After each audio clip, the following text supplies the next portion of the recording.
We are talking about length and lie. We're talking about some fittings that we did over the weekend, some builds that we're doing, and anything else you guys might want to talk about. Next on What's on My Drawers Golf Talk.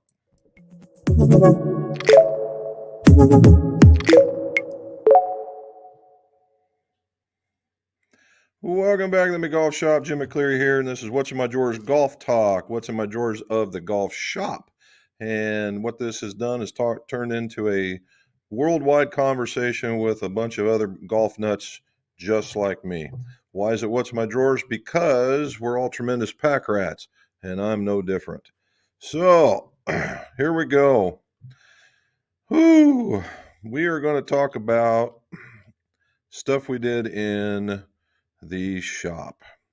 We did some completed sets this week, which took up a lot of time. This is the beginning of the first one. This is what I would call, well, probably the best fitted set ever. The most eclectic fitted set ever.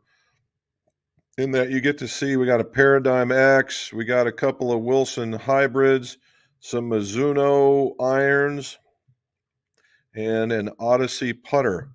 And if you take a good look at this, it is a set of graphite shafts that came in the hybrids and the driver, basically some soft steel, and a Stroke Lab shaft. And all the regular golf clubs are supported by the CP2 Pros. All right-handed, obviously.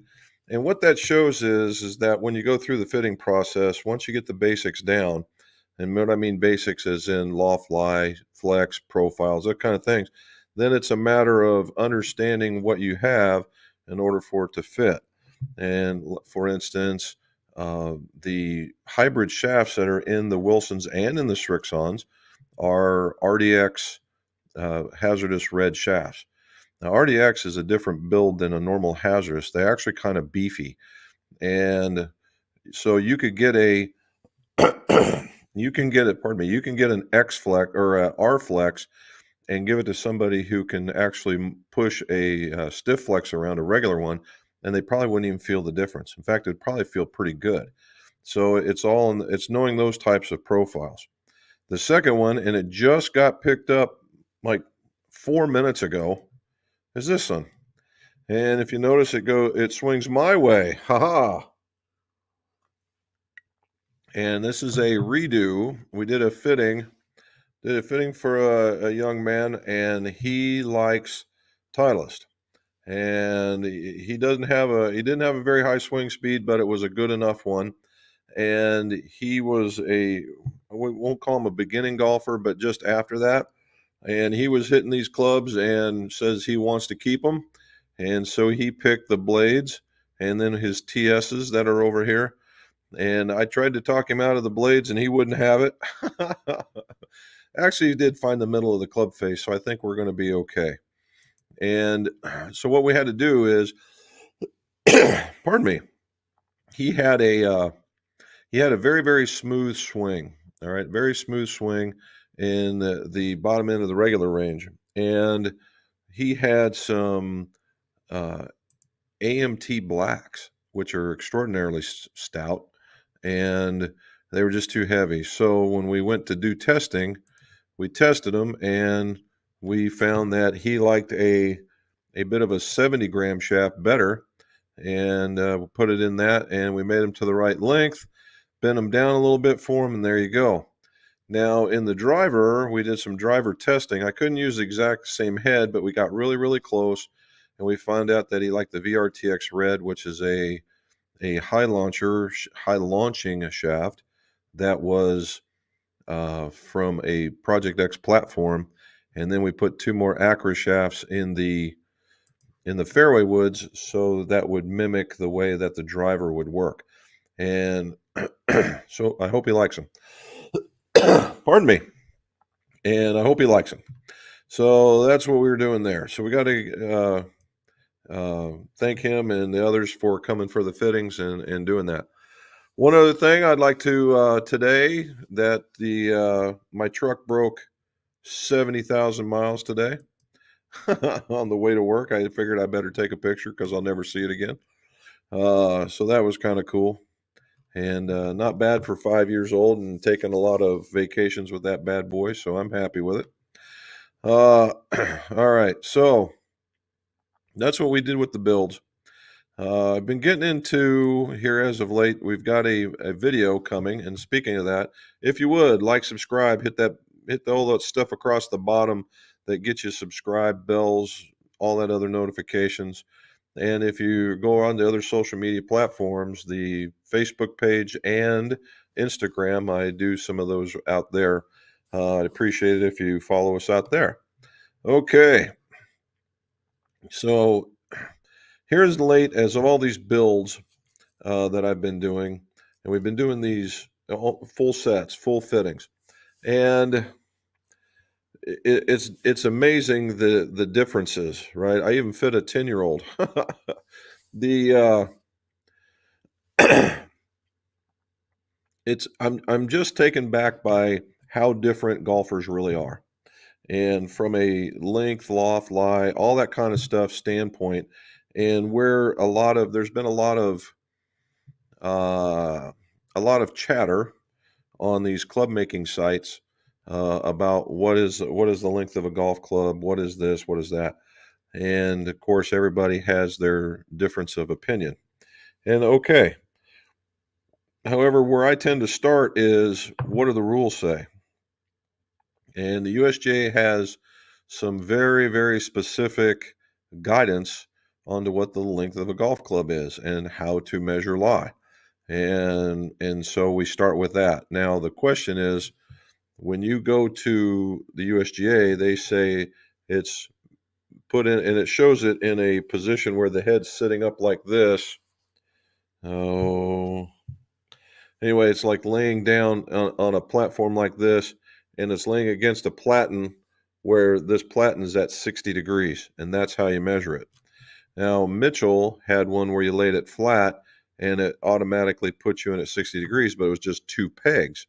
Now, what it really needed to have was a platen, or a platform, as a matter of fact, at 60 degrees so that that club could sit in there. And then they said it would be measured from the cross section where the thing hits all the way out, with the idea that it's in the playing position, and there you go. So what's the pro and the con of that?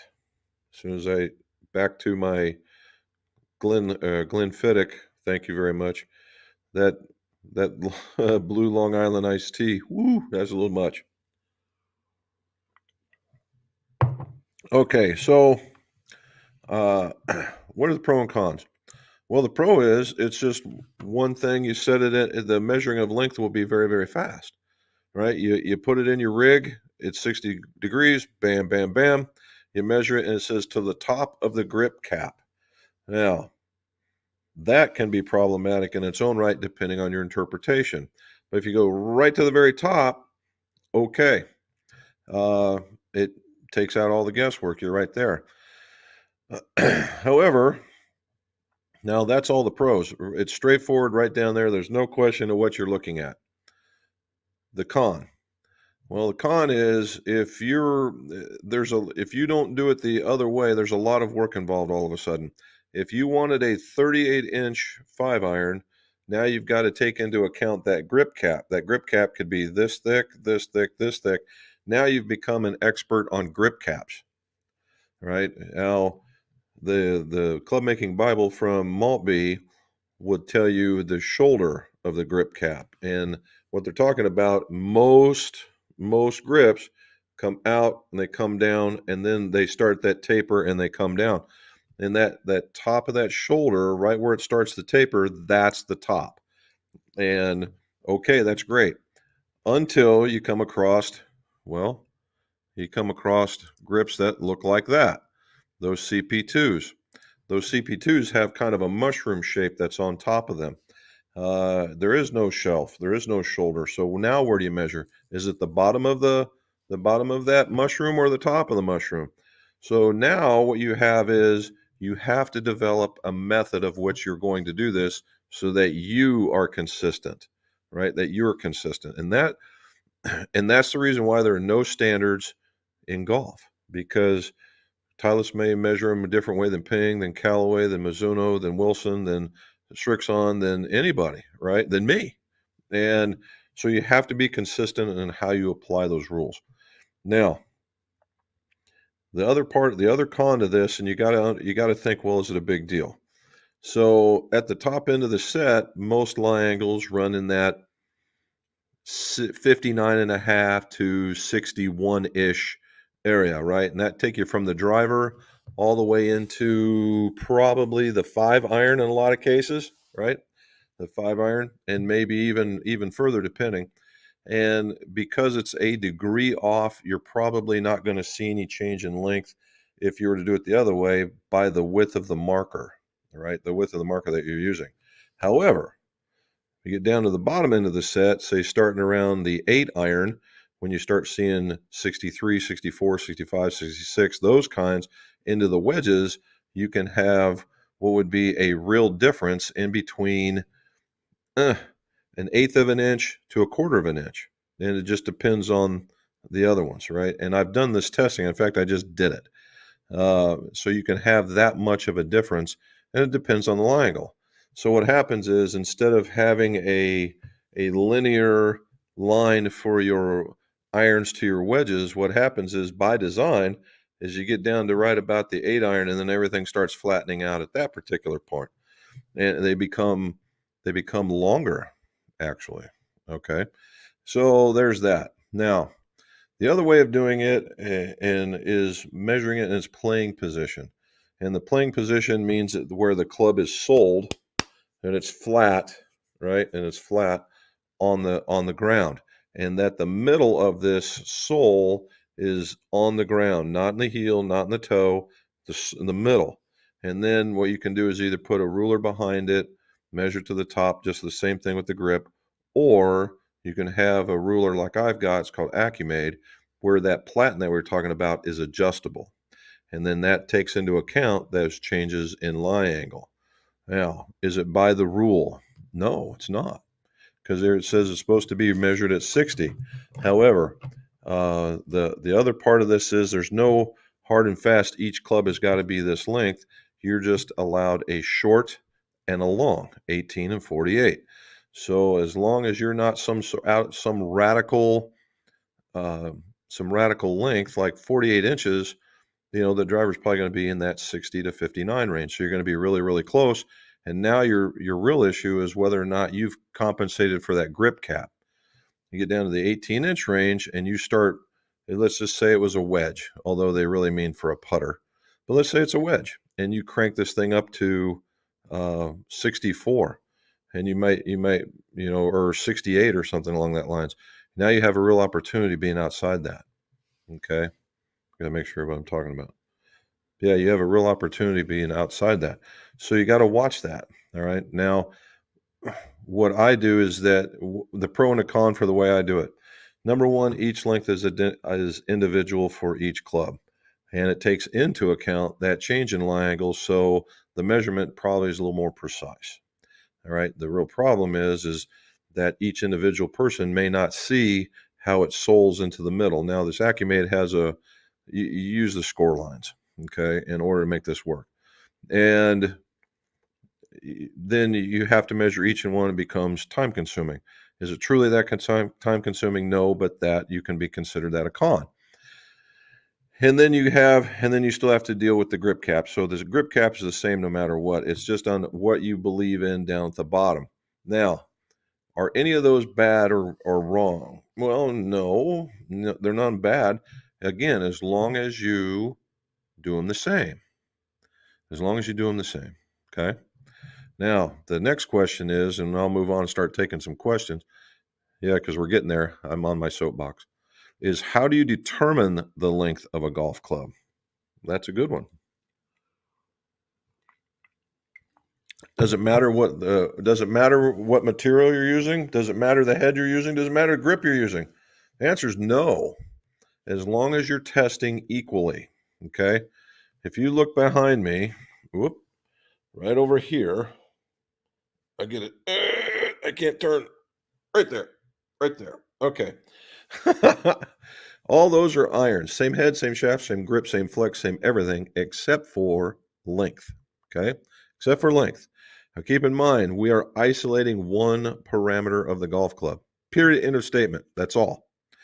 And so you could hit a whole bunch of wooden shafted clubs as long as they were the same flex, the same weight, the same everything, because you're isolating one parameter. That's what I'm doing. And what we're doing is once you get warmed up, I'll put impact tape on it and I'm looking for 3 shots. And I'm looking at the diameter of those 3 shots. I would like the diameter of those 3 shots to look like that. However, then normally they don't. But the tightest pattern. And what also gives it away is the tightest pattern also 9 times out of 10 is also the furthest club hit, the club that goes the furthest. How's that? And so it's a twofer. Now you know your length, your quality, and it's all your consistency now. So now we have the length, and then now you can measure it. Now that's just length. I know you guys are panicking out there, like, oh my God, well, what if he does hit these wooden shafts? Well, the clubs I've got back here are 15 years old, and the 6-iron that I'm using is probably equivalent to most 7s that are out there now. It matters not. I'm using the same golf ball. I'm using all this thing to get down to this one parameter. Once I have that one parameter, then everything else follows suit. All right. Now, you may not like finding length. You may like finding lie angle first. How you can do that, I wouldn't know because lie angle is totally dependent on length, but that's just how it would go. There's people that have different methods to get to that. I'm moving that. Now, can you do it a different way to find that length? Yeah, there's for every guy that's out there doing it, I'm sure there's a different way. Anywhere from some sort of clip-on kind of computerized thing to putting all the sensors on you and making you swing so it can tell you, or finding that they used to have a singular golf club with a really long grip on it. And it would have markings where you would put the top end of your hand in order to grip down on it and do that same test in order to go through there. So I haven't seen very many of those as of late, but they do exist. Okay. So that's the length. The lie angle is pretty much the same. There's a deep dark discussion about that right now. What's better? Do lie boards lie or do lines on the ball work better? Okay. And it's chicken or the egg kind of stuff. And people are saying, oh, I've seen, you'll see as much as 4 or 5. They're saying things that I've never seen, and I've been doing this for quite some time, but so have they. So maybe they have seen it. I just have not. But they may be just seeing this testing for lie with an inappropriate length. Okay. The other thing I've come to find out, once you have the right the length of the club, your lie angle probably doesn't go too radical. 3 degrees a change is pretty much max. So, these guys are 4 or 5, and normally I like to see you stay within 2. But if you get out in 3, okay. But 4, no, then something else is wrong. And you'll see that people, just because they don't want to change the length of the golf club, because now the reason being is they don't want to change the swing weight. They think that you guys are going to freak out for the change of swing weight. If that was the case, they wouldn't offer you graphite shafts, because now you go from these D2, D3s down to C9s and D0s. Well, that's a change in swing weight. Why not add all that weight and put it right back on there? Well, it's detrimental. So here I am. I'm talking about all this stuff, and I just want to talk to you about length. All right, let's go to the top here and see what we got. All righty. Mr. Bartholomew. Ooh, he got out twice this day. 77, 78. Look at you go, sir. Well done. Congrats. It looks like everything lined up for you. Good for you. All righty. No, not yet. Actually, it's very, very clear. Now, Sunday, the rain stopped me from getting my round in, and so we cooked some pork butt on the grill, and watched the rain go by, and it got nice and cool-ish, and visited with Bob and Penny, and it was a good time to be had. So, salute. All righty. Duque. Shot the best in a little while, 75 with a bogey and 2 doubles, getting used to the new clubs. Dude, 75, getting used to clubs. I'm saying you're there. Well done. Good job. Here's Matt. Matt's making up for not shooting in the last couple of weeks. He shot 71, 71, 72 last week, made a lot of pars. Length of the club is the most important part, in my opinion. There you go. Look at him go. What can we do to make a few more birdies? I don't know. We ought to be asking you, Matt. You and Charlie on this particular round. Holy smokes. I've just come to, as far as hitting score, I've come to the realization that my thought process was all jacked up. And when I played a lot of bogey golf, it was like, well, I hope I par the hole, or I hope I get it over to the spot. And I was hoping that I would, sidestep all the bad, and then it would happen. And I was like, well, okay, I got used to it. Well, then I decided that, and it was an epiphany kind of thing, that no, I am gonna par these things, and I am gonna make these clubs work, and they are gonna do. Next thing you know, my scores are dropping, and it's just because of attitude, confident swings, that kind of thing. Now I've got to get over that next hurdle where Charlie and Matt and these other guys are at, and talk about birdies, and how do I get it to, and start thinking birdie in the hole as opposed to walking away with par, and making that happen. But lots of birdies means lots of one putts, so that might help. Just had some heavy rain go through Massachusetts. Poor people in Vermont and upstate New York are getting hammered. Outstanding rounds. There you go. Better course management. Mr. Anderson, how are you, sir, in Scotland? Thank you for watching again. I appreciate that very much, for staying up late. Good evening from a very, very wet, Dysart, Scotland. Hope you were well after the last week's 4 celebrations. And yeah, there was a little recovery, Jim, I have to admit. Enjoyed your video as usual on the club build. Had 9 holes at the local muni. Thank you very much, sir. All right. Is there a hand tool a person can use to cut down a graphite shaft? Yes, there is. I would tell you to go look at my video that would normally be up here. And I did one on how to cut down a golf shaft, and I talk about that. So if you've got if you've got a coping saw, or trying to think of the proper name for the doggone thing. It's a saw that's used to saw metal, okay? And I am totally embarrassed that I cannot come up with the name. It'll hit me here in a little bit. And it's basically a handle with just a skeleton framework and a blade that goes through the middle. Now, daggone it, this is going to bother me all the way through this. So anyway, what you need to do is take that metal saw off, and you put what's called a rod saw on it. And a rod saw is nothing more than a piece of filament. Nope, it's not it. Okay, well then keep going. Don't be giving me that. Anyway, you get a rod. It's called a rod saw, and what it is, a piece of filament with 2 ends, much like you get on the end of the. I almost said it. It's not jigsaw, none of that.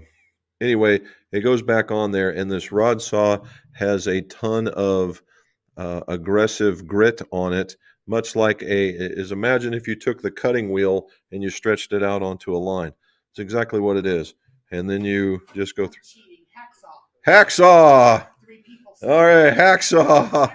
All right, Mrs. McGolf is cheating on me, but yes, she hacksaw. That's exactly what it is.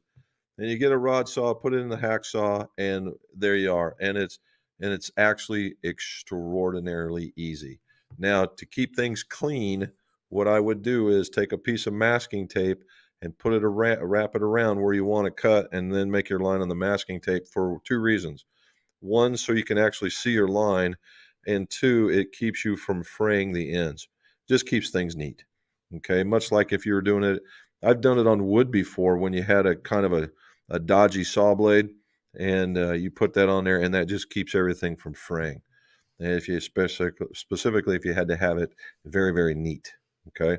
Now the one thing you got to worry about here is you don't want to, if you lean your hacksaw one way or another, you can start going diagonal.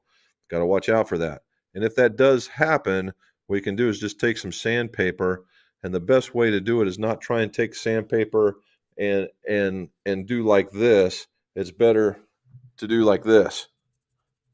Okay, because now you can control this where this is all nice and flat, and you're just rubbing up and down on it. And it goes, and that too goes very, very fast. If you're wanting to go steel, we'll just finish it all the way out.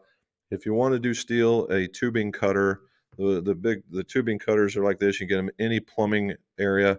They work fine, and you can even use the small ones, assuming you have the strength to turn it.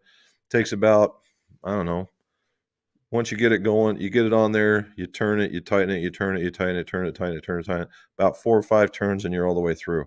And it leaves a clean cut too, so not too bad. All righty. Thanks, Charles. I'm funny not making a lot of putts outside 10 foot. Hey, look at that. I guessed it right. All righty. John Cherry, how are you, sir? What is the difference between measuring for swing weight versus MOI? Is one better than the other? Ooh, that's another good question. All right. So I'm going to use a pen as a descriptor here. Maybe not. I'm going to use let's use this.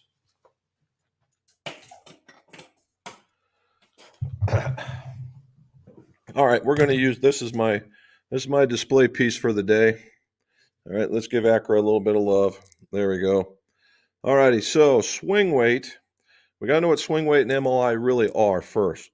So swing weight is, you put it, swing weight in a machine, it holds it this way, and if you got the head up here, it'll hold it in about a 14-inch fulcrum. And then what happens is this thing teeter-totters until you move a weight that's across the bottom until it sits this way. And then it gives you a number.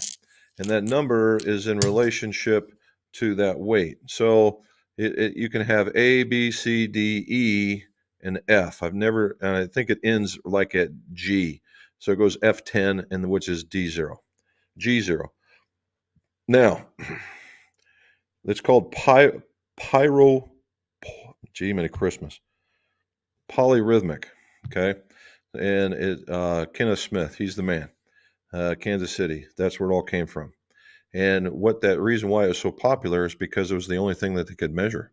Now, what they also measure, that was swing weight. That was back in the day. I mean, we're going back into, probably 30s. Okay.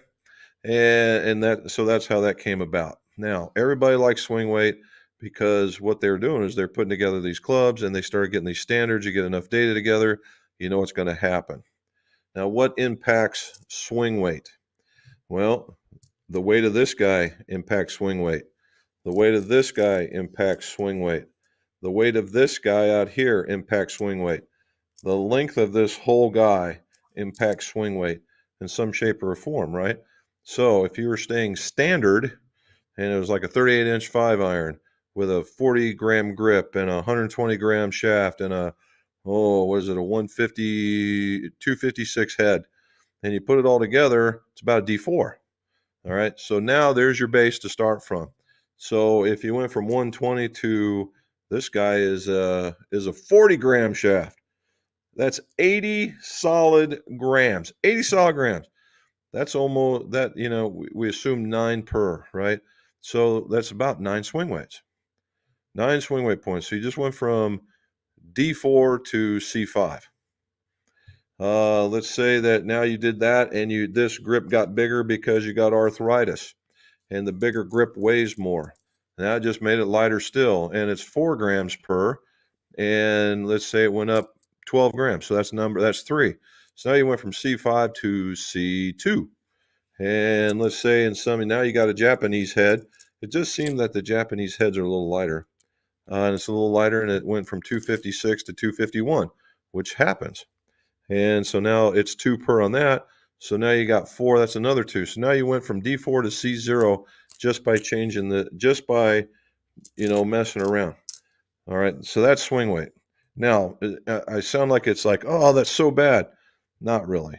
Yeah, okay, swing weight is a heck of a measure of your consistency of how you do your builds. All right, you don't want to have one that's totally whacked out. You're running D2 and everything, and all of a sudden you got one C8. That would be very, very noticeable. Or even the other way, you went to C5 or 6, or D5 or 6. That would be extraordinarily noticeable. We don't want that. We want them to feel the same, right? Now, which leads me into MOI. MOI, moment of inertia, which when broken down into when you talk about MOI, everything has MOI. The grip has MOI, the shaft has MOI, the head has MOI. But in this particular case, we're looking for the whole club and MOI. And what we're looking for is that moment in time. Now, moment is very dependent on length and weight. Okay, length and weight. And so if you have, just to make things easier, if you had the heads are normally 7 grams in difference in weight. In order to make up for that, in order to MOI match something, the length would have to change from 1/2 inch increments basically to 3/8 inch increments. Or if you wanted to stay with 1/2 inch increments, then the head would have to change, I believe, to 5 gram increment changes. So you're seeing where you can be adding and subtracting specific weights in these heads. So that's where that goes. Now, is either one better than the other? You're going to have guys that love MOI. They're going to say MOI is the best. It's a consistent feel, and I've always done good with it, and I've never done good with swing weight. All right, that's true. You also have guys that I got to have all my stuff swing weighted to D2, nothing more, nothing less, because that's what I know works for me. Okay, you can be correct as well. Is one better than the other? I think from a scientific method point of view, that MOI is probably scientifically better, but I don't have enough evidence or enough experience with it to give you a full on this is what needs to happen. Now I do know some guys that they're MOI kings and they absolutely love it and they love building to it. Okay. It also takes another machine, by the way. You have to have this other machine that used to swing you like this so you could find the moment. I don't know if it does it like this anymore or not. So you could do that. Now, are either one of these a must-have? No, right? They are not. The swing weight, I think, is more total weight dependent, and MOI is something that is a feel, right? If you come to me Monday, Tuesday, Wednesday, and Thursday, I'm almost certain, I can't prove it, but I'm almost certain that each day you're going to tell me a different MOI feels a little different. And it's how you bring it around, all those kinds of things. So that's where it's at. So whatever you're looking for, John, as long as they're very good at what they're doing in either one, I don't think you'll lose. Whoo-wee. Peasy. Mick Alfers. There we go. That's a good one. I like that one.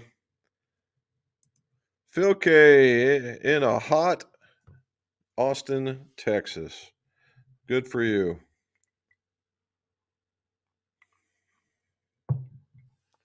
Okay. Jim Anderson is in Facebook looking at us. All righty. You can hit longer drives by taking 2 steps backward after you hit it.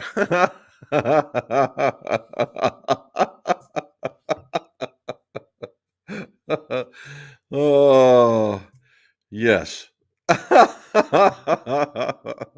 Yes, you can. Oh, and Charles tends to agree with me here too. Oh, here's a new name. Brett Corneliuson. There we go. Neil Corneliuson. There we go. All righty. Any thoughts on steel or carbon fiber shafts for someone who swings a stiff Tensai White 75-gram driver with an 80 MG Fairway Woods 7-iron swing 78 to 90? Well, considering I'm in that same bucket, Brett, and I'm swinging Acura TZs. TZ irons right there. I'm looking right at them. I could go get them for you. The 10C white is different. The MMT is a stiff for certain, right? So I'm going to try and generic this one down a little bit, Brett. So when I talk to people, the difference between steel and graphite, what typically comes to mind is steel is more controllable because graphite's real wavy, right? Real wavy. And that's not true anymore. Now, in the day when the likes of Gary Player and those guys, when graphite, i.e., carbon, actually back in the day, was coming out, not carbon, it was the same stuff that the Shakespeare fishing rods were being made out of. Anyway, they were breaking left and right, and it was because they were made poorly. Well, now we've got computers, lots of smart folks, and different chemicals and resin, different types of graphites, and different methods for even steel, as a matter of fact. Anyway, yes, you could find something that could fit you. If you like the 75 and you like the 80 gram, they make if you look right here, all those right there are the TZs. Okay. And the TZs go to 115. All right. And I bet real money that 115 would be hard to bring around. Those are KBSs, and those KBSs go up to 100. These go up to 80, and that 80 gram is pretty stout. And then the constant weights, they go up to 100 as well. So yeah, I think that it's out there and it can stay with you, and they're very, very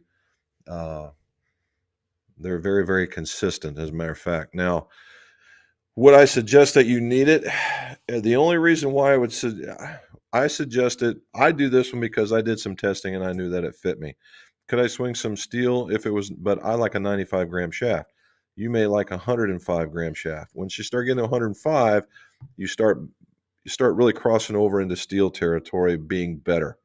Right up to that point, right at 95 is kind of that make or break.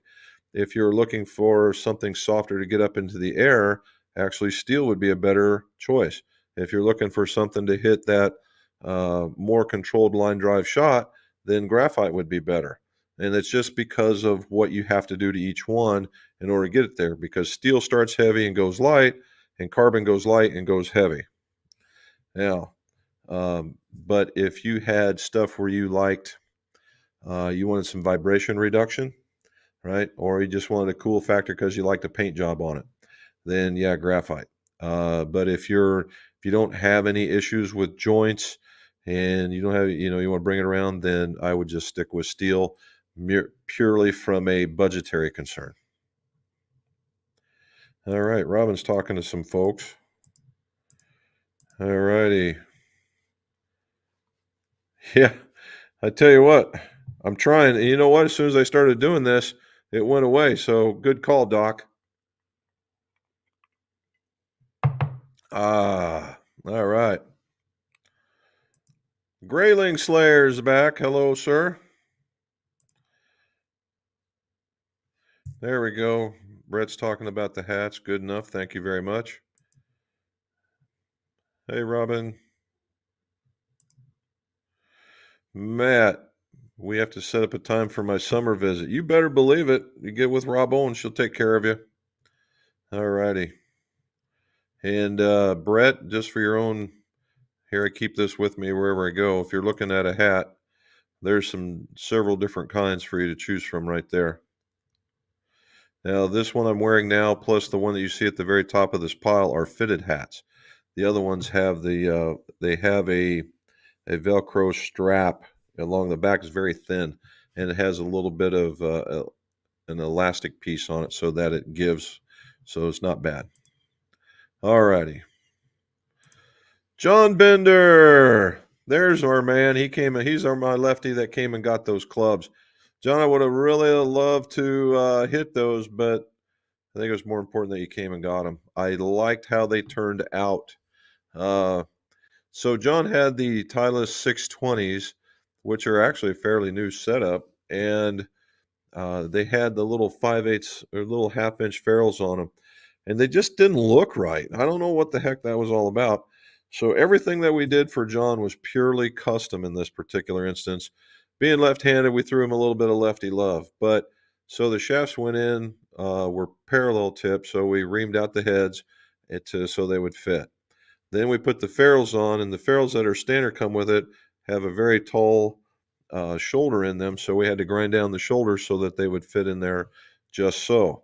And then we got all that put together, and then those doggone ferrules ended up being taper tipped ferrules. So I had drilled them out so that they would fit in there.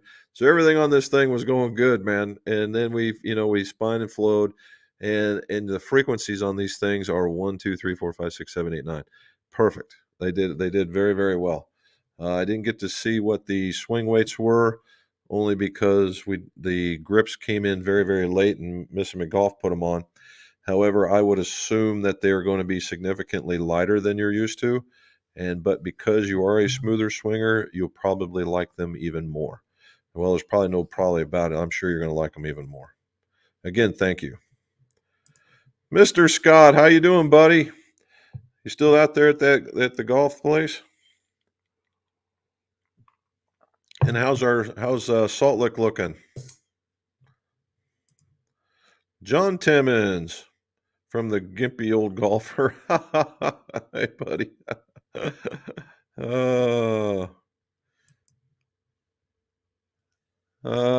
Caslin. So 1 point added inch added may not be legal. It depends on where you're at, bud. If you were at 45 and a half, then you're 46 and a half, and another half is 47, chances are, yeah, you'll be fine, because 48's a number. Now, I know they just changed it, but right now, if you go to the rules, 48's still a number. Shop starting to die down a bit. When you guys start slowing down for repairs and grips, sales are really good still. Oh, okay. Very good. Thanks. When do we start slowing down for repairs? Well, normally it's right around October, November timeframe when deer season starts around here. However, in the last several years, that's not been the case because we've been getting a lot of repairs from out of state. So it's been pretty steady for us. Jim Anderson again. Hello. Thank you very much. Travis K. from Jersey. Great BB&F ferrule makes me want fancy ferrules, but not sure I want to do all that work. It is quite a bit of work. Now I will give a nod to BB&F. I know I sound like a little sissy when I tell, oh, I got BB&F again. Oh, I got to do all this. And yes, and the reason why is because I get a lazy streak, and drilling them out is just something I just like. Oh my goodness, fellas, can't you make these things a little bit bigger? And but the thing is, when I do with the sharp drill bit, and it's not a problem. Now, the BB&Fs, in comparison to the other ones, is a very, very stout ferrule. Very, very stout ferrule. They are not pulling any punches when they make a ferrule. And it sounds like here we're talking about a $2 piece, or a $3 piece, or a $5 piece, or whatever they might be, because the OEM ones change more, blah blah blah. But it's more substantial than the only ones that I've seen that have come close are the little quarter half-inch ferrules that are going top of the OptiFits for Callaway. Those things are tough. The ones that go in the top of those Callaways in the old, if you remember back in the day, the Greatest Big Bertha had the little adapter piece that went in there. Razors, those are pretty tough, and those are extraordinarily thick, dense, hard. Probably not the same kind of plastic than the other ones. Now, as far as good quality goes, the other ones, the aftermarkets for PXGs and Titleist, also do a very good job. All righty. Jerry Smiley, what do you say, sir? 110 degrees with the heat index. Keep cool and hitting it straight. You too, sir. You keep eye on that. Last thing we want is you falling out from heat. We were just talking about that, being in the desert and it's, 115. I go, oh, it's a dry heat. Dude, it's still 115 degrees. And so there you go. But heat indexes, that means there's moisture in the air, and I don't like that a bit. All right. Jim Reynolds, how you say, sir? Hello again from Marathon, New York. All right. When you measure 95, are you talking about the shaft weight or something else? Ooh. The only thing I would talk about 95 is when is the model number and or the shaft weight. If you see right up on here, this one has a 4. They've got other ones over here. Right there. Right there, that's a 90. My TZs are in the 95s, those kinds of things, and I measure those for weight. Now, does it mean they're all going to be 95 grams? No. That's just a model number to keep them so that they have these, which weights to pick out instead of having them all look the same. Matt's going to email with the time.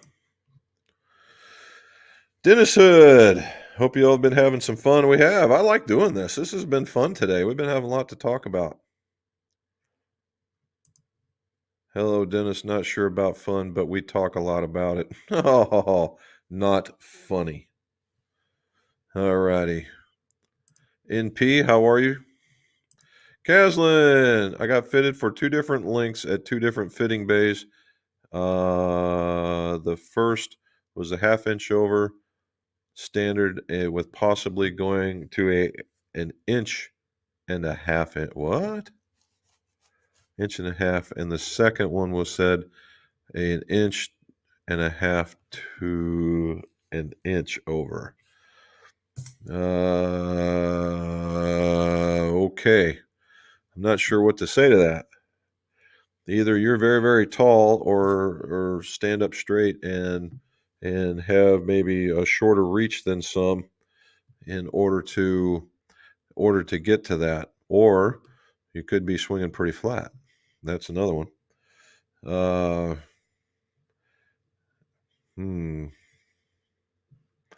I would ask them both. Caslin, what I would say in this one is I would have to go back and look and see, did they actually measure you, or were just hitting a bunch of clubs? One happened to be an inch over, another one happened to be an inch to an 1.5 inches over, or they had one an inch and they think, well, maybe you could go a little bit further because you're either hitting it thin or you were towing it or something along that lines. Drew Brown, he's on Facebook. Thank you for joining in with us. Jarhead. Hey, buddy. Appreciate it. Look at you. Good afternoon to you, sir. All righty. RSG from St. Louis. After playing in our men's league, I have learned golfers have 2 handicaps, one for bragging and one for betting. Oh, sand betting. Sand betting. We call it sandbagging, but you could call it sand betting. Yeah.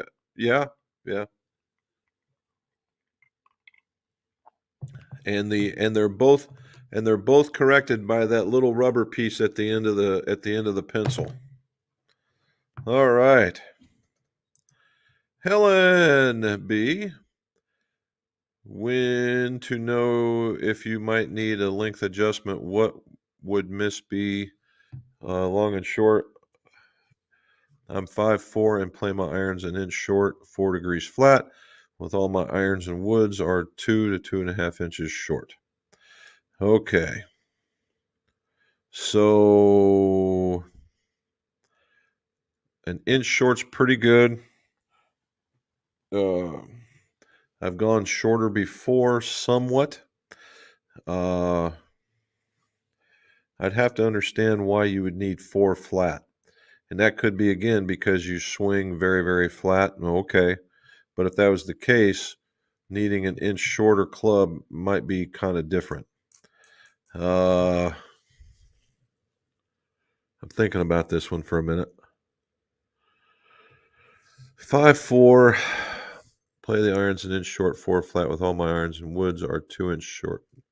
Well, the 2-inch short does, and it depends on where we're starting from. I guess that would be the thing. Where are we starting from? There's our California guy that was going to come out here for his son's thing. He's messaged you a few times. Oh, okay. Short.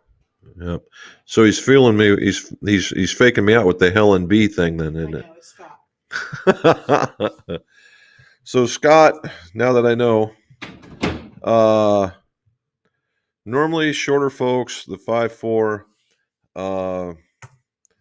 you end up you develop this flatter swing because the clubs are longer and you're swinging them around. Okay.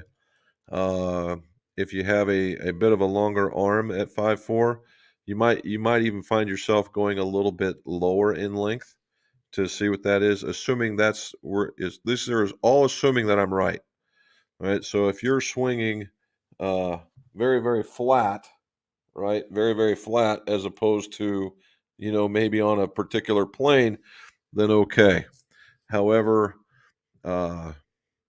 maybe choke down on your current clubs and see if that doesn't change things, and choke down that half of an inch and see what happens, and then we go from there. Now, in your particular instance, when we make these type of clubs, we do that MOI thing I was telling you earlier in the show here, that we go in 3/8 inch increments just so that the bottom club isn't really, really short. And if you're finding out that they've done that and your bottom club is really, really short and you like that, chances are you probably need to take off a little bit more. All right. There he goes. Imbunga, $20. Thank you, sir. I appreciate it so very much. I'm glad that thank you. Thank you a bunch. I really do like that. I hope did you ever find out whether or not that Apex release was it real or was it fake? Like to. Scott shot a 74, 75, 74, mainly do my old trusty plot putter. Nice. Well done. Or if you're in that area, I would say you're doing okay. PZ wants to know if I've ever built a set of Haywood irons.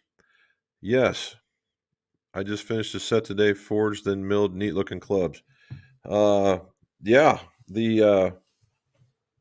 If it's the ones I'm thinking about, I have. Or at least I've been around them. The Haywood, the dad, we've known the son for quite some time. The dad, he's been in and out. So yeah, they're not bad. They're not bad little clubs. And here we go, hacksaw, and you would be correct. Oh my. All righty, here we go. There's G saying one for betting and one for bragging. And real golfers don't miss putts, they get robbed. Very good. Oh, very good indeed. All right, Brian Pettit. Since your putter show, I've noticed that 2 LEV players with them as well. Okay, cool. Yeah, I think we're going to see a little bit more of them. I mean, Adam Scott's got one. I know there's another guy out there sporting one. So if the other tour's doing it, fine. I'm finding it's very easy to putt with. So very cool. Here we go. First ever hole-in-one at the big member guest this weekend with McGolf Built Raw Apexes. 7-iron from over 170. And that's saying something because these Apexes are not jacked up.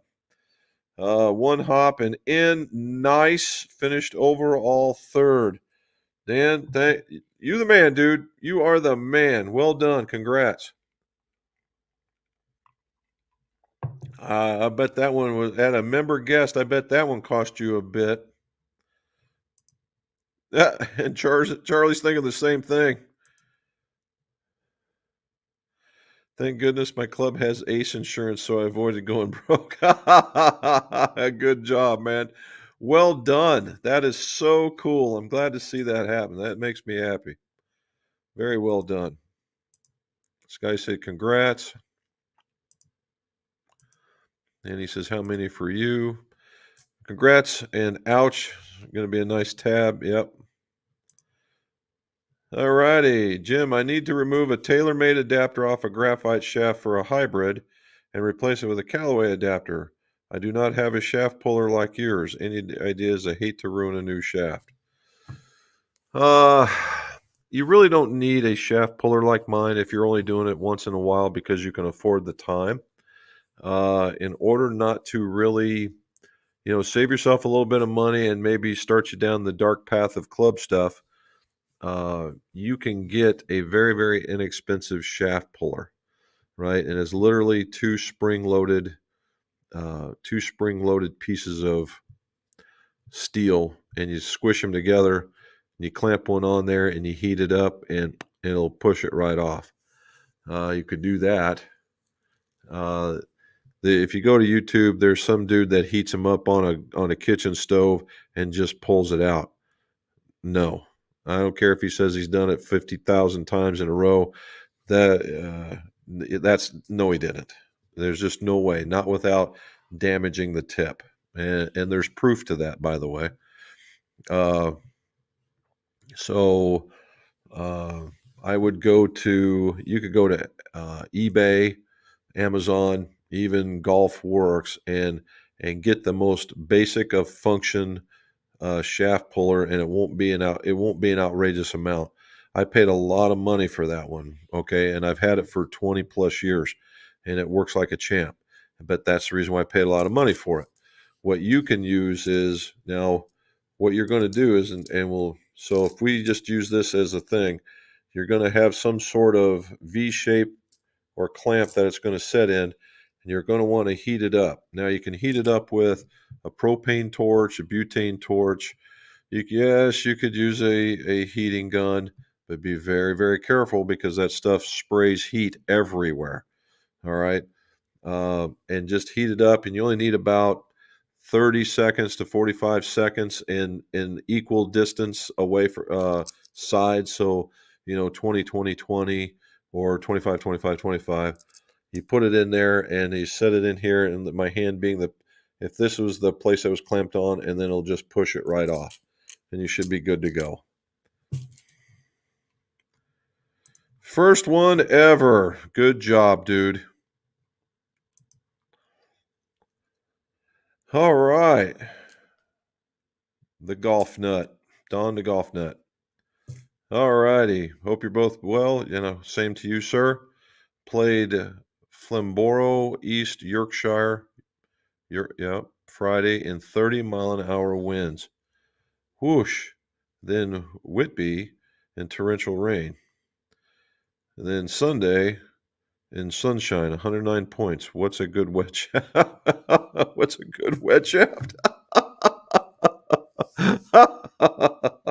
Oh, are you talking about a good wedge shaft to play through all that? Oh my goodness, man! You've played through. All you needed was some lightning and a hurricane, and you'd been just right there. But you're not far off at 30 mile an hour. Holy moly! Wow. So what I like my wedge shafts to be, and although the guys at Callaway would disagree with me, but I like to see my wedge shafts just slightly heavier. Okay, slightly heavier than my irons. Now, if you can't because they're 120s, okay, it is what it is. But if you're playing something else like 105s, something along that lines, then a 115 or even a 120 wedge shaft would be great. All right. Why do I say that? Because 99 times out of 100, your wedges are not full swing clubs. And when they're not full swing clubs, it's particularly where you're playing, you're flighting a lot of stuff, right? So you have to be able to flight it, whether you hit behind, up, around, whatever, and you got to have that control. And the idea of that control is being able to find that golf club in your backswing, which is only going to be halfway, right? And you want to bring it down, you want to bring it through. That is one way of doing it. Now, if you're somebody that wants to hit the ball high and get it up into the air and land it softer, then I would tend to bring the weight a little bit back, maybe even consider the same as the regulars, as like an 8 iron. and then trim it a little bit more, or make a spinner out of it, right? You can go up, if everything you're playing is an S, go get an X in the same shaft, make it an 8-iron, and put it in there, and you get a spinner. That's the very, very simplistic way of doing it. Now, so which one's which? Well, everybody now has wedge shafts, and it's outside my picture, but it's right over here. True Temper makes them, Nippon makes them, Acra makes them, Rifle makes them now. Those Rifle ones really aren't that bad. Everybody that's making a shaft, then Irons probably makes a wedge shaft.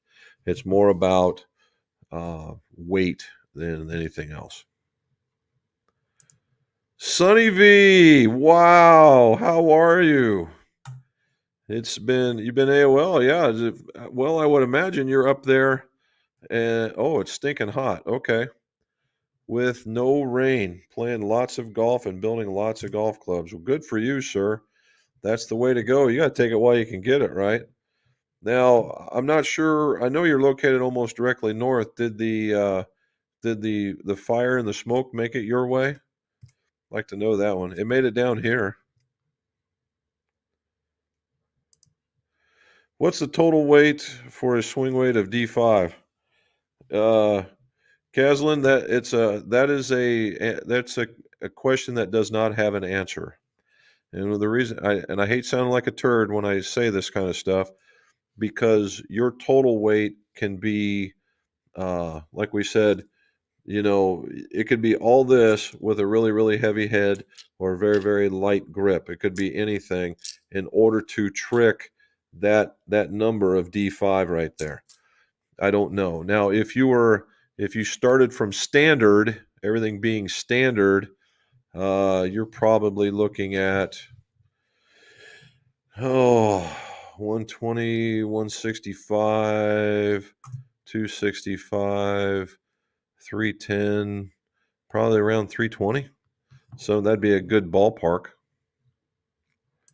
Oh, here's one I haven't seen in a while. Scrunchy Chingo. What do you say, buddy? I know not all hybrids can be bent, but do you have the ability to be bend hybrids?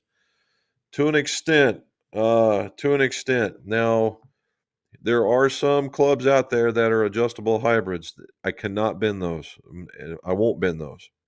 If the hybrid has a fairly substantial hosel, then yeah, I can give it a go. Now, if it's a hybrid that has, there's some of these really new ones out there that the Kevlar top on them might get in the way. I may not be able to do those either. But something along the lines of, I used to have some in here. Wilson, no, yeah, Wilson is not an adjustable one. I could do that one. I don't know. I'm trying to remember if Strixon was adjustable. I don't think it is. I could probably bend that one, and some of those older models too. Alrighty. Scott 33, Betty, hello. How are you, sir? Good. Glad you liked it, man. What would be that? Would be fiberglass. There you go. See, you know what? We are making a team. Where I'm picking it all up, where I'm letting it lie down, you guys are picking it up. Good job. Yep, fiberglass. That's the ones. And Shakespeare was huge. I mean, they were the ones. They had actually sponsored Gary Player for a while, and the rumor was that he would carry 3 sets of these irons or 3 sets of golf clubs, because inevitably he was going to break 1, 2, 3 of them, and he would go to his other sets and just put them in and take them out, and put them in the bag.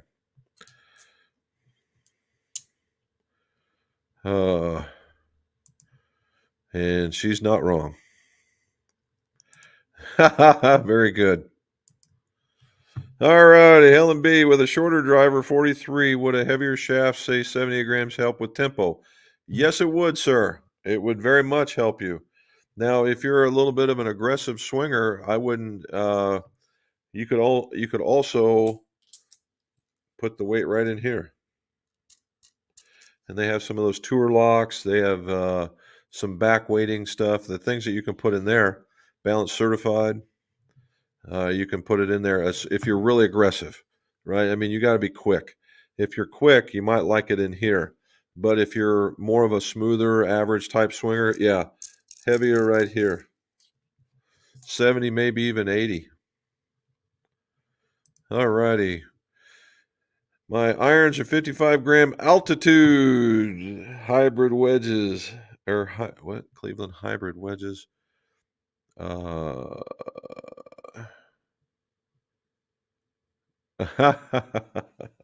Okay. So then what I would probably go with, Don, is that they make some graphite shafted 90 gram wedge shafts out there. I would look in that neck of the woods. I have found, as it Catalyst makes an 80 gram wedge shaft out there.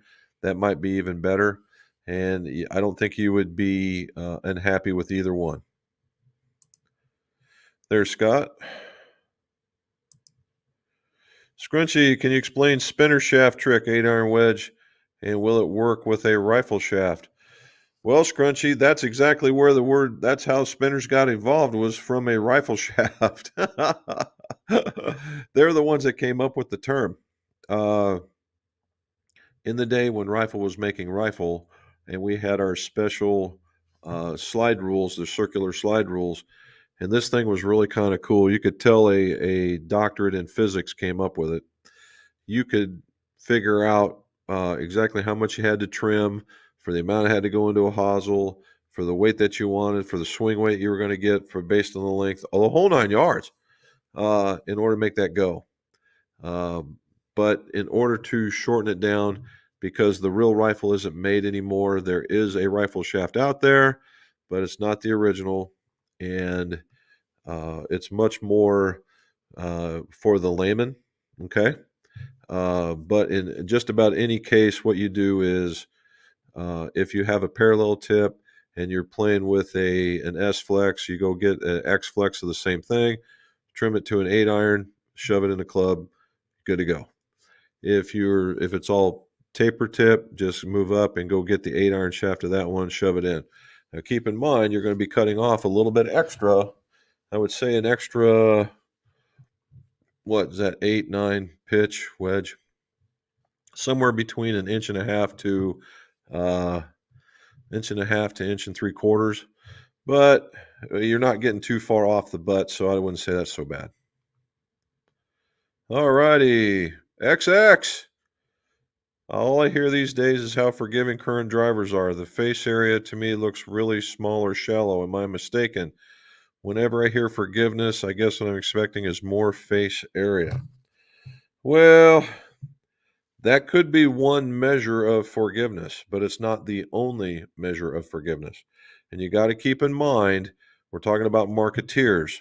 So if this was forgiving, and I got you one that was a 16th of an inch longer, and that way it's more forgiving, and then go, hey, more forgiving. They don't tell you how much. Got to keep that in mind too.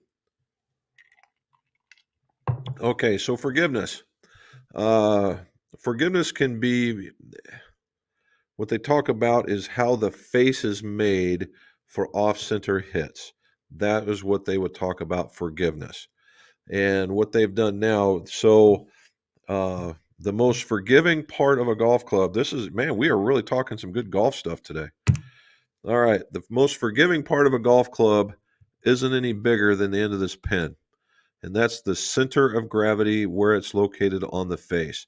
That is the absolute best place on that golf club. And how you find that is in a very, very manual way. And I've got one, is there's this rig and it sits, and there's this like, I don't know, like a circular teepee kind of thing, about like that. So you sit this golf club on it like that, and then you take a pin and you go up and you measure it and you mark it, and then you come back and you go, oh, there's the center of gravity. That is the most forgiving. That is the one spot.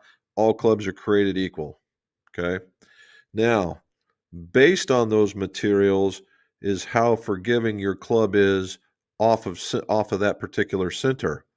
All right. What I used to tell folks here is, if I made you 3 golf clubs one made out of wood, one made out of steel, one made out of titanium, made everything identical about it, showed you that this was the center of gravity, and you hit all three on that center of gravity, they would all go the same identical distances.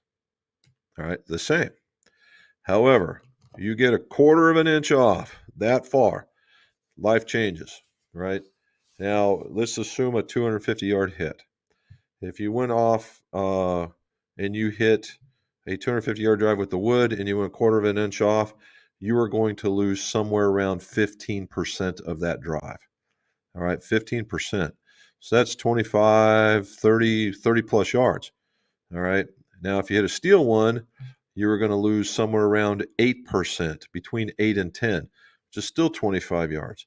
If you had titanium, it's only going to be 4%. All right, 4.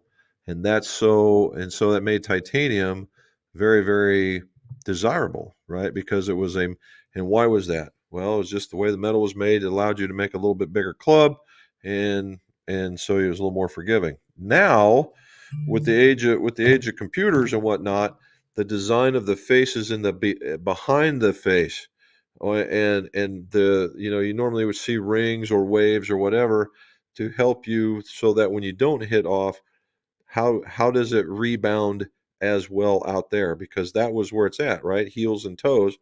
How do we get them out there? And now with the aid of the AI or supercomputers, whatever you want to call it, they're helping them design golf clubs that are a little easier to swallow on miss hits. All right. Sometimes you design a golf club that that everybody hits out on the toe. So you design so that center of gravity is a little bit closer to the toe. If you're making one and this is for instance, let's use Callaway. They use the Paradigm, right? So the Paradigm, you have the Paradigm, Paradigm X, Paradigm Triple Diamond. The Paradigm is the one that fits most of the golfers under the bell curve. Right, that's the largest share. It's got a very, very generous area. It's got some adjustments on it, and the inside of it is made in very similar fashion to the Paradigm X. They say the Paradigm X is a little more forgiving. What that means is that it's going to be a little more draw bias because the largest preponderance of golfers slice. And so it's helping you get the club closed by the changes of weighting. Although the face is very much the same, it's helping you get towards the middle. Where the Triple Diamond is more for what they'll say lower handicap, more precise golfers. And just to what you're talking about is they've made it smaller in the head this way. When you do that, you can get taller in the face that way. That's a great thing, but if the thing is the miss on this is very much smaller than the others. Where I'm just using this as a number, that the miss on this on the Paradigm Triple Diamond may only be this big around. However, on the other ones, it may be this big around. So you can miss more and be more forgiving. So that's what it is. Hopefully that helps. All righty. Hello from Toronto. Hello, sir. Currently play DG 300s, 130 grams, plus one spec irons. Feeling too heavy overall. Oh, sorry about this. Itchy. Swing weight and total weight. I'd agree. Would 105s be a good option to reduce the total weight and swing weight? Yes. And the thing is, you're losing, you're going to, what is that, 25 grams, so three or four swing weights, depending. And the 105s and the DGs and 105s and most other iron shafts, you don't lose the feel or the way that the club plays either. You could do that. Now, keep in mind, you're going to go up 6 swing weight points, so it's going to come down. It certainly will feel lighter, to be sure. If you want it to be lighter than that, you're going to have to come down even more, maybe into the 95s. All righty. Confirmed. The leak pics of the upcoming MBs are legit. Sounds like September release. They look intriguing, but I'm sticking with my current ones. Nice. Well, I would too with a hole in one. Whoa, look at this. I'm starting to get that number. We're almost there. All righty. Wedges are 34. So you figure wedges that's only about an inch. So that's not too bad. Continue my 9-iron weights. Continued my 9-iron weighs 420 grams. Swing weight of D76. Whoo, that's a lot, right? Well, it's heavier than standard for sure. And that's with a mid-sized grip. Ooh, yes. Golf swings, yes. The answer is yes. I would consider that wholeheartedly. How much lighter to KBS shafts generally swing weight versus they do KBS to an extent. The balance point the balance it's funny, the balance point is because it's not because they magically figured out how to balance it here. It just means that there's more weight at this end than there is the other end. That's what that means. And yes, sometimes they do that. Now the KBS 105, I've actually played those. They're not bad, right? They're not bad. In fact, I think they're a tad bit softer, which I like. Drew Brown, Jim Robin, to keep the confusion down, I am Jarhead on YouTube. Sorry. Okay. All right. Holden McKinney, how are you, sir? Jim, 18 handicap with high club head speed, 113. Woohoo! I hooked my hybrid into out and a shallow path considering a 7 wood or iron, but like to use my hybrids for punch shots. And any ideas? Well, number one, hybrids tend to hook because they're very upright, and sometimes they do have closed faces. For you, with the higher swing speed, you had better be certain that you have pretty much about the heaviest one you can get a hold of. I'm assuming your 113 means let's assume you're in the middle. A slightly heavier, slightly more stiff shaft will help you slow that down a little bit. Okay. I would also look in if you have a shallow path that you're literally into. Okay. That you're literally into what they would call pro models, right? The pro models like Rogue Pros or the ones that have those terminologies where the clubs are a little flatter. Mizuno is another indicator for something like that. Callaway has one. They actually went a little flatter this year in the Paradigms. Those would probably help out. But at 113, certainly an X-Flex in order to get them out there. A 7 wood would probably, if you have a shallower swing, you probably wouldn't like that much either because they're going to be very comparable. Or you could hit the iron. But I would search the internet for the flattest lie angle hybrid that you could find and put a heavy X-Flex in it, and that would probably help you out. Yes, they can. You are correct, sir. Sonny V, I did get very smoky here for about a week. Also recently built myself some Tacoma 201s. Still getting used to them, but they're pretty sweet. I think I've hit the 101s. I haven't seen the 201s. Yeah, it was really overcast here for quite some time. It was pretty good. All righty, a couple more. Let's see what we got here. Scrunchy, not sure if it is what you're looking for, but Project X has wedge shafts. Yep, that's what I was talking about. I've got them. I got all the flexes up here, and I've put a few in. They actually play pretty good. My understanding that it is soft steps, so it might fit your bill. There's another possibility. Rob Smith is getting ready to assemble first set of irons. Shafts have grip on them already. How much swing weight do you deduct for the epoxy? I just leave it alone. I don't even mess with it. You're talking, in all, it's probably less than a gram. It's not even going to be that much manageable. I wouldn't sweat it too bad. Now, if you're going to throw a lot of tungsten in it to mix it around, then yeah, you want to be kind of careful. I just put in sintering beads so I can ignore that particular problem. There's Robin talking about hitting that thumbs up if you don't mind, guys and gals. Rob Smith saying hello. Dennis Hood. Did not need to ask my question since it was answered on the swing weight previously. Thanks for the information. That's okay. No problem, Barty. All right. TS2 Excalibur Tour Stiff Hybrid Shaft.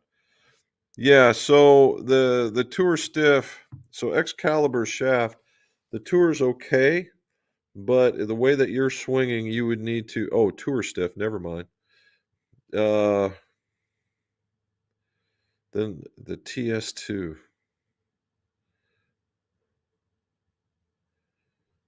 Huh. It might be if you're hooking it and you're hooking it all the time, it could be that it's too heavy. It could be just the other way around. Might consider something like that. Or even still, if somebody added length to the club in order to in order to give you a particular swing weight, I would choke down on it then. Okay. Guys and gals, Dan, thank you so very much for the $20. I appreciate it. Congratulations on the hole in one. That is spectacular, sir. Charlie, well done on the good golf scores. That was very good. Duke, you too. Matt, look at you. Did being off for several weeks and still shoots under par. That is mammoth. And Jim, thank you for joining us from Scotland and our friend from England. Holy smokes. Guys, thank you so very much. I really do appreciate it. Again, if you would like and subscribe, tell your friends, get them to do the very same. And, maybe we can get this thing going out a little bit more. I do have a video coming out tomorrow, and it'll be on a review of a Wilson iron. Haven't done one in a while. And we'll take a look at that one. And as always, guys, let's see your scores. Go low.